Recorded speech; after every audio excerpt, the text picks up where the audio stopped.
কেমন আছেন সবাই? আশা করছি সকলে ভালো আছেন আর সুস্থ আছেন। বড়দের প্রণাম আর ছোটদের ভালোবাসা জানিয়ে আজকের ভিডিওটি শুরু করছি। এই ক্যারেটেই আমরা টমেটোর দানা ছড়িয়েছিলাম, যেটা আপনাদের সাথে শেয়ার করেছি। সেই ক্যারেট থেকে চারা তুলে নিয়ে গিয়ে আমরা কিন্তু বহু জায়গায় লাগিয়েছি, নিচে বাগানে, অন্য ক্যারেটে অনেক জায়গায় লাগিয়েছি। তারপরেও কিন্তু এই ক্যারেটে অনেক চারা এখনও রয়েছে। জানি না এতগুলো চারা একসাথে কিভাবে হবে।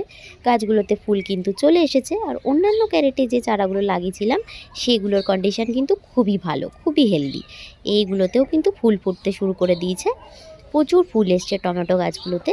আরও এই যে জবা গাছ ছিল তার ক্যারেটের সাইডে, পেঁপে গাছের যে ক্যারেটটা ছিল তার সাইডেও আমরা অনেক টমেটো গাছ তুলে লাগিয়েছিলাম। কতটা হেলদি দেখো গাছগুলো, বেশ সুন্দর মোটা হয়ে হেলদি হয়ে গাছগুলো রয়েছে, আর প্রত্যেকটা গাছেই কিন্তু ফুল চলে এসছে। তো দেখা যাক ছাদ থেকে কত টমেটো পাওয়া যায়। তো চলো টাটা।